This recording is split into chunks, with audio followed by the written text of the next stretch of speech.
बुझल चाचा है? कनिया हो गई। अरे ठीक बा हो गई तो रोका ना, कौन बा तरह से पैसा मांगता? ई ना चाचा एकदम नशेड़ी हो गइल बाटे। जाए तो खैनी नाशा हो। काहे ना सर? खैनी नाशा ना हो, साला ना खाला तकरा बाथरूम ना होला बिना खइले। ऊ सब कोई के होला, ओमे कोनो दिक्कत नहीं है। जाए तेरे खजाना का मौगी नु आ गई। आ गइल हाँ। भागल ले 26 दिन हो गेल ओकरा तो। 26 दिन हो गई रहा, हमार तो प्राण जोन बा उब डूब होत रहा। हम तो सुनिए कि फिल्म बनावे गइल हली हो। अब का बनावे गई रहा, हम का कहीं हमें जाए आ गई केहू के घर दुआर बस गई। खदेरना के भावे कहत रहे कि का बोलल जाला कि फिल्म शूटिंग कर गइल बिया आ ओकर कोनो फिल्म चलता होटले में। मारे काम कहीं हम दिक्कत सही बा। सुन सुन सुन सुन सुन, पहाड़ चलत देखले बड़ा सा। पहाड़ तो चलत नहीं के देखले, बादल उड़त देखले बानी। पहाड़ देखो चलत देखले, ना ना पहाड़ चलेला कि बढ़ेला मर्दे? हम देखा दीता संभवे नहीं खे।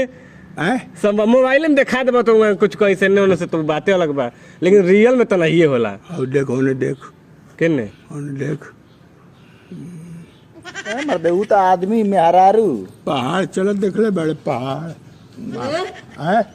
के करे के बोलत आ हो? हमरा के कहा है हम ए रुको के हमार साथ ठीक हो जाए। नाती के बेटा लोग है ये ना, बूढ़ा ना, आ गइले है बूढ़ा ए, चा, हई बतिया सुना। देखा हो। ना तू जात रहलू है ना, तू कहत रहने है ना कि पहाड़ चलत देखले वाले। हाँ। हम कहनी है ऊ तो औरत है तो कहत नहीं ना कि कोनो पहाड़े से कम बिया। चाची हम कुछ नहीं कही। कुछ लगी माता जी। ए, बूढ़ा आ गइले तोहरा के मारा अरे मारा भाई। मारा उनके आइयो का नाती कहला, के हम नहीं बेटा कहला, लोग है। हम नहीं कहनी। तोहरा के हम ना छोड़ब। हम नहीं पहाड़ हम देखत नहीं तहन लोग के कमाई खा के हम पहाड़ बनल बनी। हां होई देखा हो हम पहाड़ बनी। भाग्या सब दुनिया में हमरा से कोई मोटे नहीं है। भाग्या से रे बाज होय मैं रास्ता चलल है देखा हो बूढ़ा हो। तो लगे आ गई तो कहला है सकाय ना हाँ वो आओ जल्दी आवा। जब बोले के नहीं आला तो बोले से पहले सोचे कि क्या बोलते नहीं। हम लोग बतावला है सकाय ना कि पीछे ही भी है। पीछे भी देख के औरत के पहाड़ कटल गिर गेले तू ऊपर वाला तो दास्ती याद देला तो फोटो बन गेला तो फोटो। अब फोटो पड़ गया कि ऐसे तो भगनी है। रंग सुधार लो।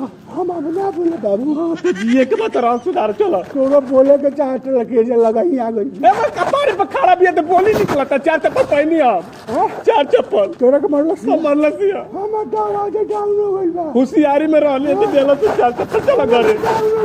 हमर तो गोड़े तुरवा तो इन्हें बिया नानी कभी ना इन्हें लेके घर चलो बोले भी पीछे चल